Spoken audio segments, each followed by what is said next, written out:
우연히 개미들을 관찰하게 되었는데 놀랍게도 20%의 개미만 열심히 일한다는 사실을 발견하게 된 거예요. 몇 프로요? 20%. 그래서 이번에는 열심히 일하고 있는 개미들만 다 따로 모아서 이렇게 한 곳에 놨다고 합니다.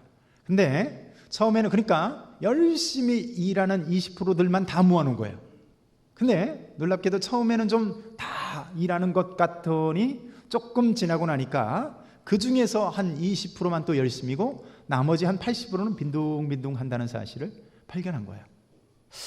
야, 희한하다. 그래서 이번에는 개미만 그런가 싶어가지고 이번에는 벌통을 관찰하기 시작했습니다. 그런데 어때요? 벌도 역시 20대 80%의 이 현상이 그대로 나타난다는 사실을 발견한 거예요. 야, 신기하다. 그래서 이번에는 유럽의 인구의 부의 분포를 살펴봤다고 합니다. 그래도 놀라운 사실이 발견되었는데요. 전체 부의 80%를 20%가 차지하더라는 거예요. 또 전체 인구 중에 20%의 인구가 전체 인구의 80%를 감당하고 있다는 놀라운 사실을 또 발견을 한 겁니다. 그래서 그 사람이 자기 자신의 이름을 따서요, 팔레토 법칙이라고는 이 사회학적 원리를 발표를 했습니다. 유명한 원리죠. 자, 실제로 이런 원리에 대한 통계를 살펴보게 된 이런 여러 가지 예가 있는데요. 백화점에서 20%의 고객이 구입하는 이 매출액이요, 전체 매출액의 80%를 차지하더라는 거예요. 기업에게 있어서 대개 20%의 핵심 제품이 그 기업의 80%의 이익을 창출하더라라는 거죠. 또 집에서 여러분들 즐겨 입는 옷들 가만히 보세요. 전체 옷 중에서 한 80% 정도는 옷장에 그냥 이렇게 걸려 있고, 여러분 즐겨 입는 옷은 어때요? 한 20% 정도만 즐겨 입더라는 거예요. 그리고 20%의 불량 운전자가 전체 교통법규의 80%를 차지하더라. 자, 희한하죠? 그리고 20%의 범죄자가 전체 범죄의 80%의 범죄를 저지르고 있더라는 거야. 여러분, 그래서 사람들이 가장 많이 하는 가르마가 뭐예요? 2대8. 그런지도 모르겠어요. 아마 이 중에서 한 80%는 2대8을 하고 있지 않을까 싶은데, 여러분, 그래서 그런지 교회도 좀 가만히 좀 살펴보면요, 여러분 주일 오전 예배 출석 인구의 출석 인원의 한 절반 정도가 대략 오후 예배에 참석을 합니다. 지난주에 우리 교회 출석 인원이 358명이었어요. 절반하면 한 170명 가까이 되지 않겠어요? 170명? 180명 되겠죠. 근데 오후 예배 실제로 가만히 보면 찬양 예배 때 그 정도 한 160명 정도 참석을 합니다. 그리고 수요 예배는 또 거기서 절반이 수요 예배를 참석합니다. 그래서 한 80명 정도 이쪽 저쪽 수요 예배를 참석하더라는 거죠. 그리고 그것의 절반이 새벽 예배를 대개 어떤 교회나 보편적으로 그렇게 출석하는 경향이 있더라는 거예요. 자, 그래서 가만히 교회에서도 헌신된 소수를 보면 한 20% 정도를 넘어가지 않는 경우가 많다는 거죠. 여러분, 근데 희한한 건 뭐냐면요, 이 팔레토 법칙이 대부분 이 팔레토 법칙에 글을 올린 케이스를 보면 어떤 면죄부를 받기 위해서 글을 올렸다라는 거예요. 무슨 얘기냐면요, 야, 회사에서 좀 열심히 일 안 한다고 너무 그렇게 닥달하지 마라. 괜히 그러는 게 아니라 이게 다 팔레토 법칙이다. 또 좀 모임에 안 나온다고 좀 우리를 좀 너무 이렇게 몰아세우지 마세요. 이게 다 팔레토 법칙이라니까요. 그러니까 뭔가 열심히 안 하는 것에 관한 면죄부를 주기 위해서 이 팔레토 법칙을 끌어다 쓰는 것을 보면서 참 씁쓸했습니다. 사랑하는 성도 여러분, 오늘 우리가 이렇게 주일 오전 예배 때 예배를 드리고 있는데 여러분들은 어디에 속한 사람들입니까? 헌신된 소수입니까? 아니면 무기력한 다수입니까? 오늘 예수님께서 12제자를 따로 선택하시는 것을 오늘 본문 가운데 발견할 수 있는데요, 여러분 왜 선택하실 수밖에 없었을까요? 자, 우리 17절 같이 한번 볼까요? 17절입니다. 시작. 예수께서 그들과 함께 내려오사 평지에 서시니 그 제자의 많은 무리와 예수의 말씀도 듣고 병고침을 받으려고 유대 사방과 예루살렘과 두로와 시돈의 해안으로부터 온 많은 백성도 있더라. 자, 여기 보면요, 두 그룹이 있어요.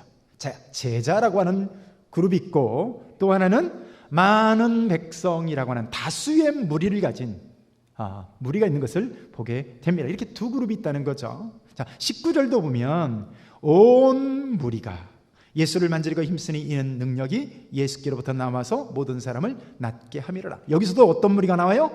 온 무리, 모든 무리, 많은 비중을 차지하는 다수의 무리가 있었다라는 거예요. 사실 예수님을 따르는 허다한 무리가 있었으니까 여러분 보세요. 예수님이 기분 좋으셨을까요? 야, 이렇게 많은 무리가 나를 따르고 있구나.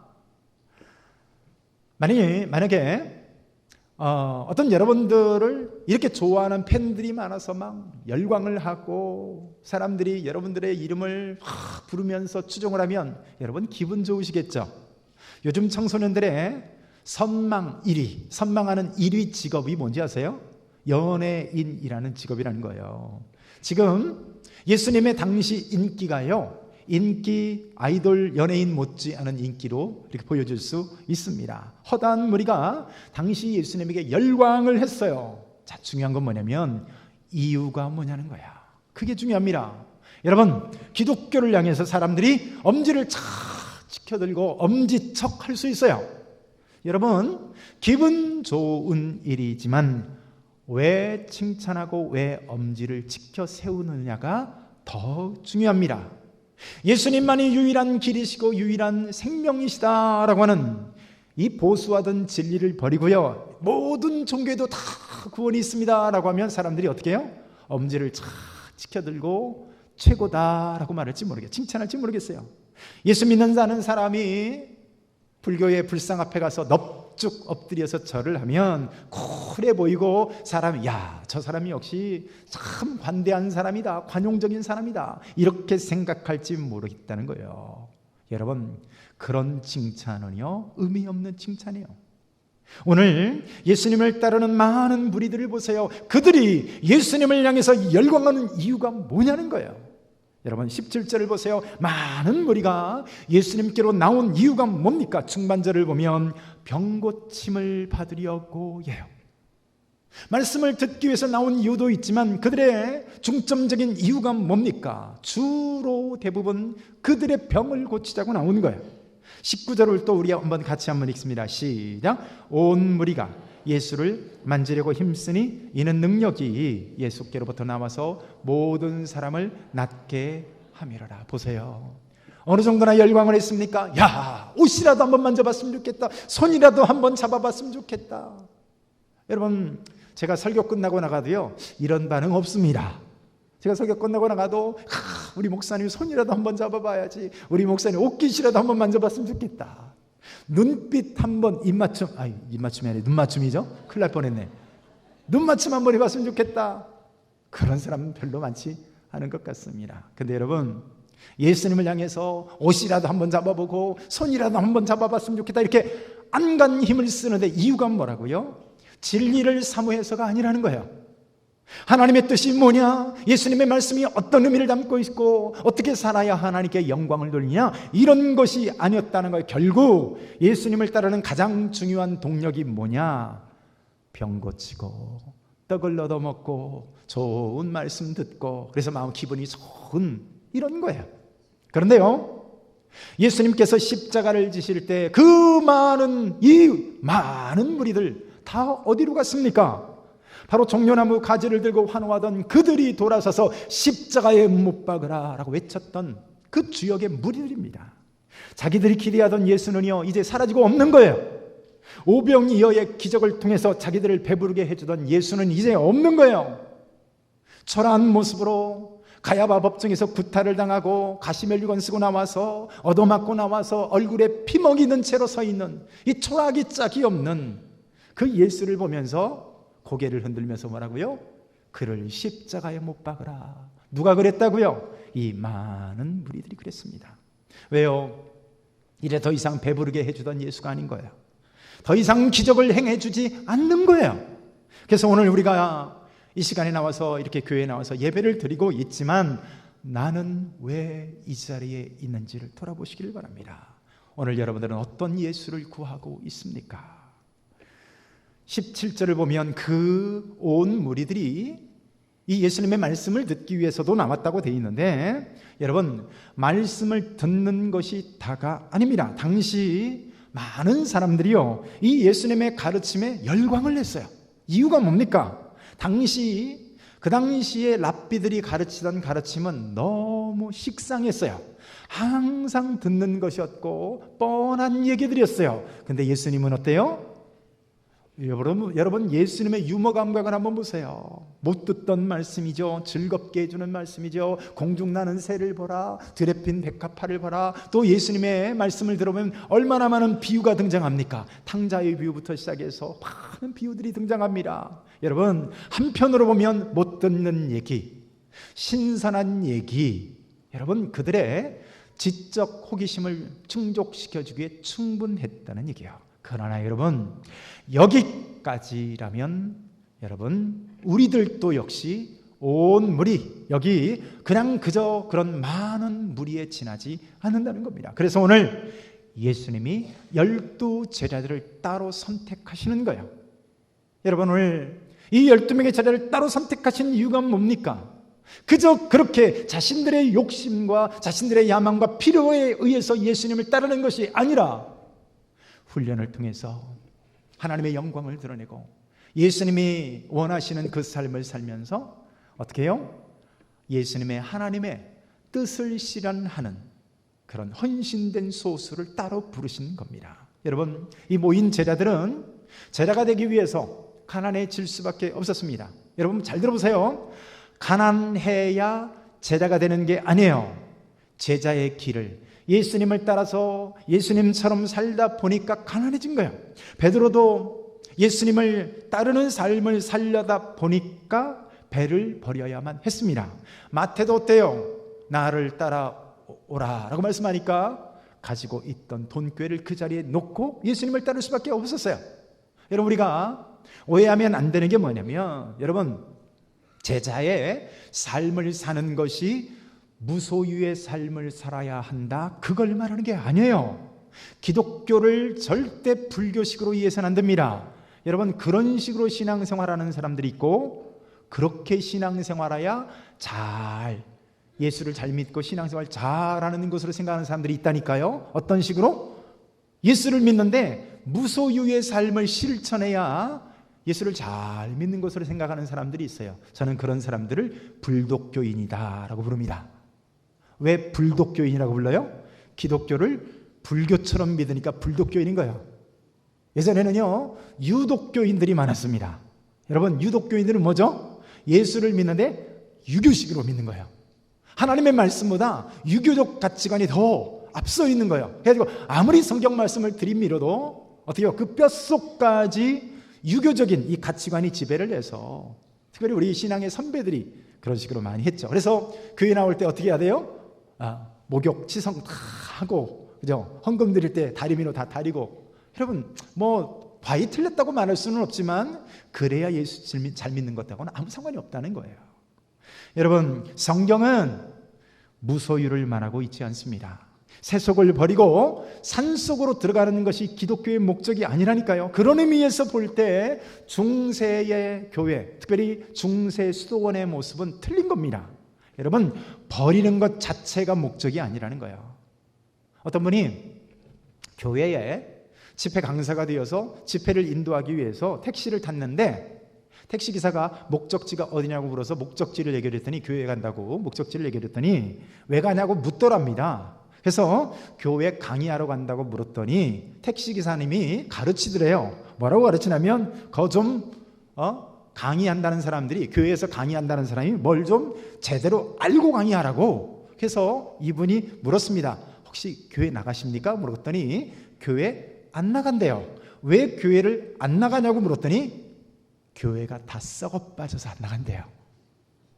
그래서 자기는 교회는 안 나가도요, 예수도 잘 믿고 열심히 은혜 받고 있대요. 그러면서 하는 얘기가 뭐냐면, 자기가 은혜 받은 사람에 대해서 얘기를 해주는데, 어떤 의사가 있는데 의사직을 포기하고 뭐 30억이나 되는 뭐 재산을 다 가난한 사람들에게 나눠주고 노숙자들하고 같이 살면서 뭐 이런 사람들을 통해서 내가 지금 은혜 받고 있다는 거예요. 그러면서 왜 교회를 안 나가냐면 자기 주위에, 자기가 사는 집 근처에 이런 교회, 이런 목사님이 없어서 자기는 교회를 안 나간다는 거예요.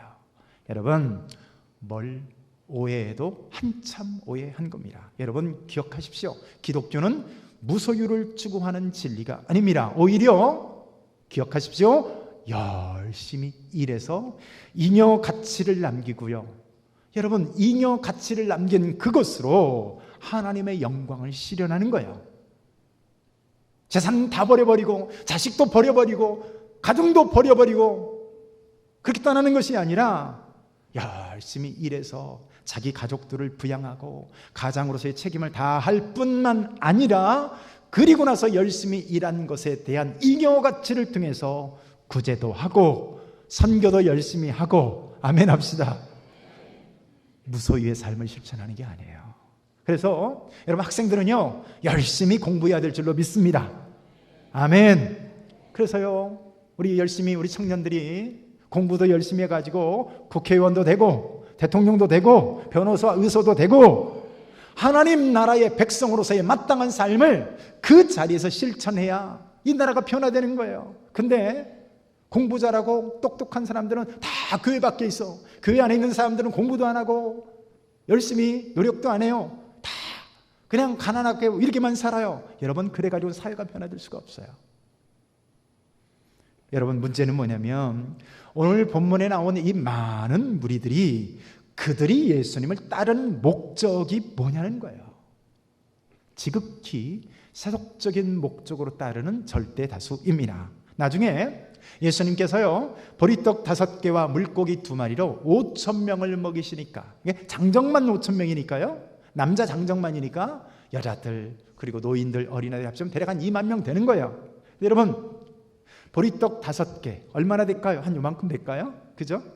한 주먹 안에 들어가겠죠. 물고기 2마리, 이것으로 이런 엄청난 수를 먹이시는 그 장면을 보면서 대박, 예수님 왔다다 왔다 해가지고요 예수님만 임금 세워놓으면 먹여주지, 병 고쳐주지, 이거 대박이다. 문제는 뭡니까? 자칫 우리의 신앙생활하는 목적이 그 이유일 수 있다는 거예요. 최근에 CCM 가수인 박종호 씨의 이 참 고백을 듣게 되었는데요, 이분이 가난 말기 판정을 받고 사형 선고를 받았던 분인데 하나님의 은혜로 지금 놀라운 새 삶을 살고 있습니다. 할렐루야. 이분은 그 간 이식도 안 되는 그런 분이었어요. 왜냐하면 이분이 등치가 커가지고 그분에게 맞는 간이 없는 거예요.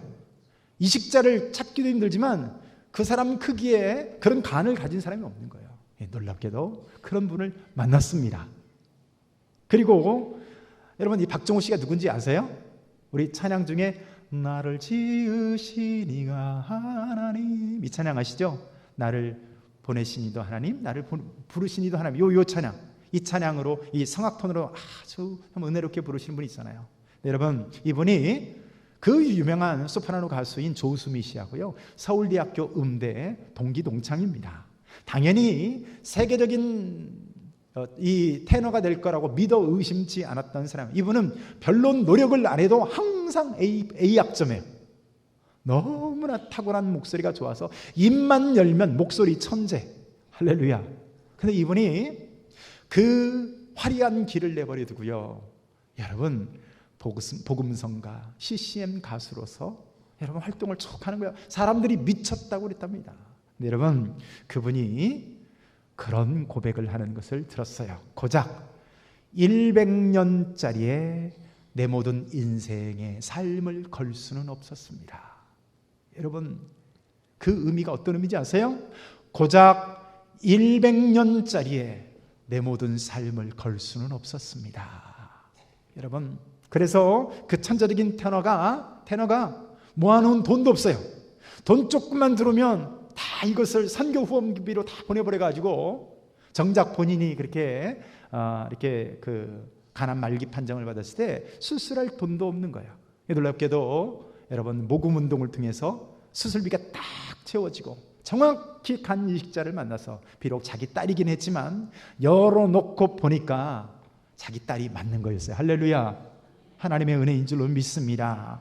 여러분, 그런데 당시 예수님을 따르던 많은 무리에 속한 이 사람들은요, 그 반대의 세속적 목적으로 따르는 거예요.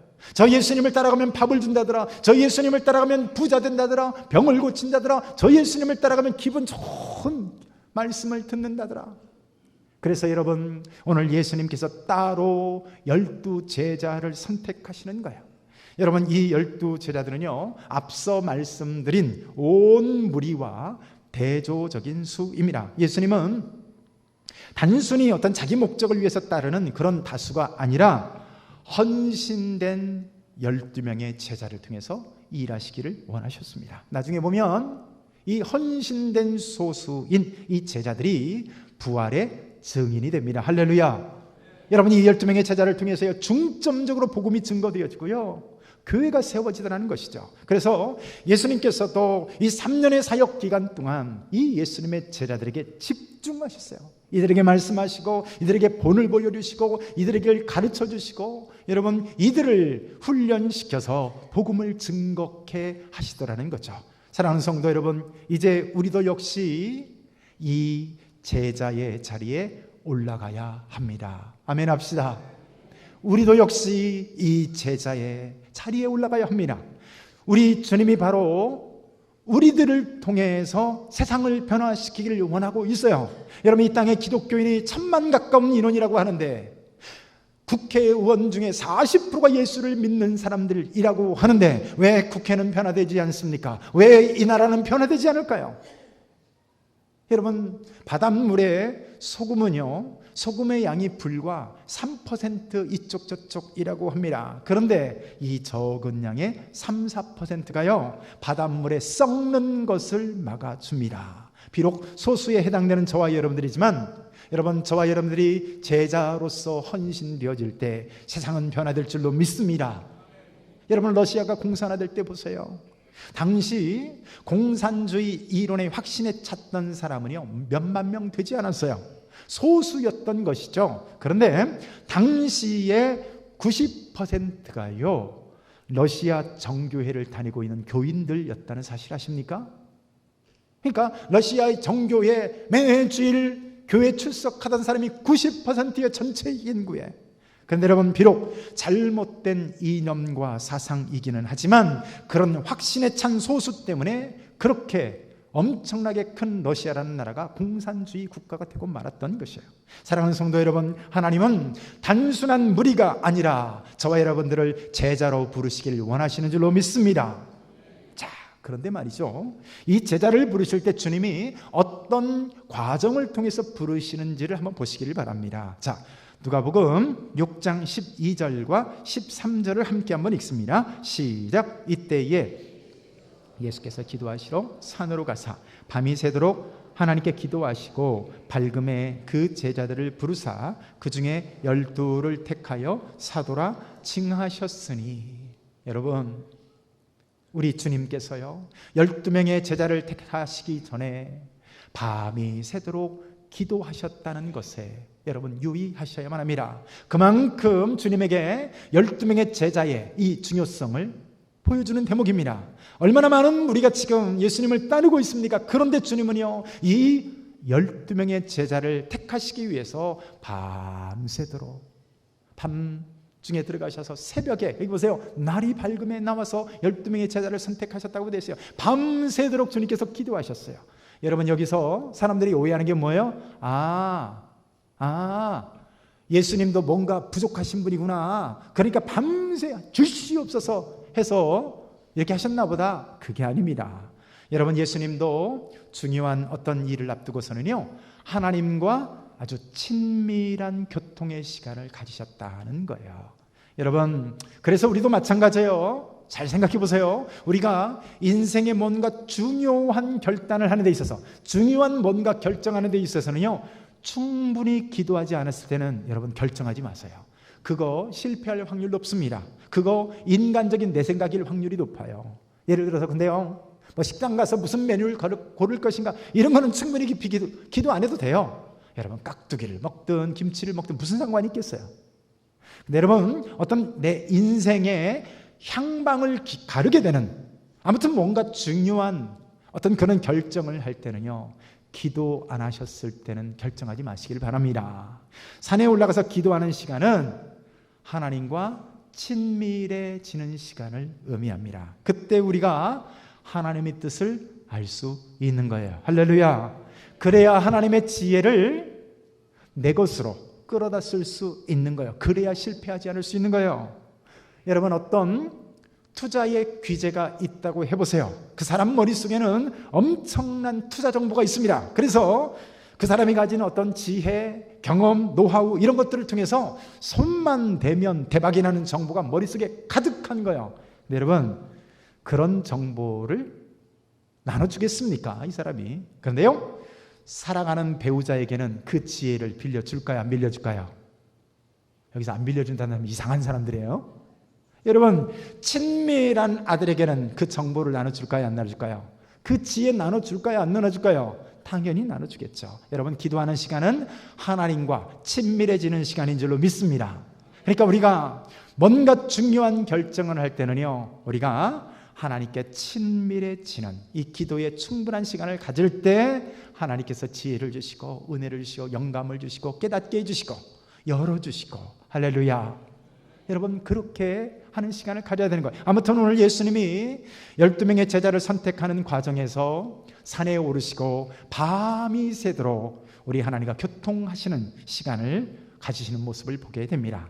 자, 또 한 가지 여기서 주목할 점이 있는데요, 여러분, 그렇게 해서 고른 12명의 제자 가운데 자, 누가 속해 있느냐?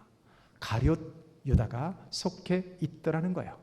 여러분, 어떻게 그럴 수가 있습니까?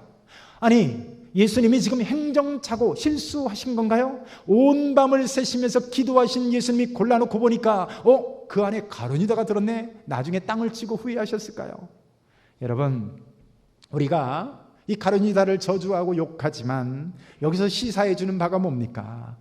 우리 모두가 다 그런 가능성을 지닌 사람이라는 거예요. 우리 모두는 다 죄인이라는 거예요. 그러니까 여러분, 가룟 유다 입장에서 생각해 보면 그런 가룟 유다에게도 끝까지 기회를 주신 거예요. 제자들 기회를 주시고, 놀랍게도요, 예수님께서 3년 동안 다른 모든 제자들과 똑같이 대우해 주십니다. 그래서요, 똑같이 사랑해 주시고 같은 음식을 드시고 심지어 돈꾀를 가룟 유다에게 맡겨요. 여러분, 어느 공동체나 단체에서요, 회계 아무나 맡는 거 아닙니다. 제일 믿을 만한 사람, 제일 똑똑한 사람에게 맡겨요. 오죽하면 이 가룟 유다에게 회계의 직분을 맡겼을까요? 여러분, 예수님이 다른 제자들의 발을 다 씻길 때도요, 이놈 가룟 유다 아니야? 장차 나를 팔아먹을 놈 아니야? 그래가지고 건너뛰셨나요? 아니었습니다. 예수님의 제자들을 사랑하실 때 이 가룟 유다도 똑같이 사랑하시고 똑같이 발을 씻겨주시고 마지막 그 순간까지 끝까지 사랑하신 줄로 믿습니다. 그러니까 여러분, 직분이 제자를 만들어준 게 아닌가요? 여러분, 이 가룟 유다는 12제자라고 하는 직분으로 부르심을 받았지만 그는 진정한 제자가 아니었던 거예요. 일하는 자가 제자이고 순종하는 자가 제자인 줄로 믿습니다. 얼마 전에도 우리가 교회에서 직분자를 선출하지 않았습니까? 근데 여러분, 직분을 선출해서 직분을 갖는 것 자체가 다가 아닙니다. 여러분, 오늘 가룟 유다는요, 차라리 예수님의 제자가 아니 되었다면 이렇게 그 역사적으로 불행한 이름을 남기는 그런 참 안타까운 인생이 되지 않았을지 모릅니다. 직분을 안 받았을 때가 오히려 나았던 사람이, 여러분, 우리가 교회 가운데서 얼마나 많이 보게 됩니까? 이 가룟 유다가 차라리 12명의 제자가 되지 않았다면 스승을 팔아먹는 이런 불행한 사람이 되지 않았을지도 모르겠어요. 중직자가 되기 전에는 교회 안에서 그렇게 겸손하고 신앙생활도 참 순수하게 자라던 사람이 직분을 받고 나서 불행해진 사람들 참 많이 봅니다. 여러분, 말씀을 맺습니다. 사랑하는 성도 여러분, 참 제자가 되시기를 축복합니다. 우리가 성경을 통해서 살펴보면요, 이 제자라고 하는 표현을 많이 만나게 되는데요. 여러분 기억하세요. 여기서 말하는 제자는요, 믿는 성도들을 가리켜요.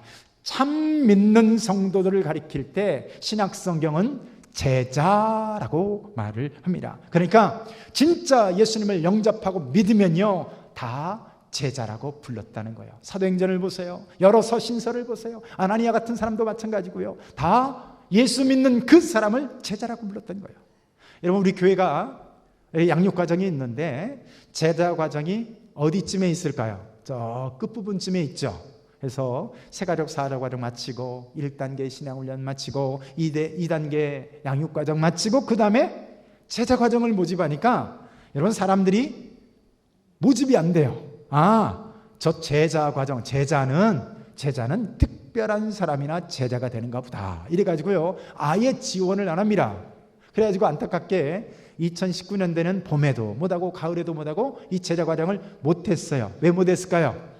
제가 게을러서 못했을까요? 지원을 안 하니까 못했습니다. 여러분, 그런데 오늘 성경에서 말하는 제자는 누구라고요? 하나님을 진심으로 믿는 그 사람을 말합니다. 예수님을 주님으로 모셔둠으로 그 말씀에 순종하고 말씀대로 살아가는 사람들을 성경은 어떻게 불렀다고요? 다 제자라고 불렀던 것입니다. 그런데 왜 제자로 살지 않는 것일까요?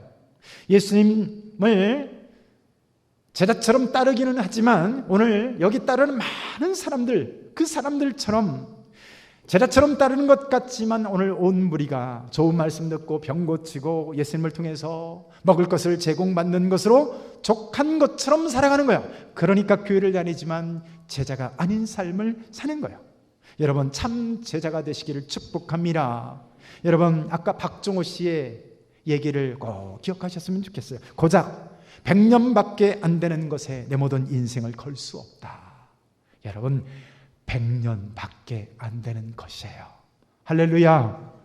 이 땅의 영화가요, 길어야 100년인 겁니다. 그래서 오늘 가룟 유다를 뺀 모든 제자들이 참 제자의 길을 간 줄로 믿습니다. 자, 여러분, 오늘 우리 모두 이 복된 길을, 참 제자의 길을 걸으시는 저와 여러분들의 삶이 되시기를 축복합니다. 한 목소리 한번 기도하십니다. 자, 오늘 기도할 때 하나님, 오늘 우리는 그저 이렇게 많은 무리, 그저 이렇게 내가 좋아하는 거 오늘도 누리고 얻고 갖기 위해서 따르는 그 필요한 예수, 이런 무리인가? 아니면 오늘 진심으로 주님을 믿습니다, 제자 되기를 원합니다, 말씀 가운데 순종하기를 원합니다, 하나님의 자녀로서 빛된 삶을 살게 하옵소서. 우리 한 목소리로 한번 기도합니다. 하나님 아버지,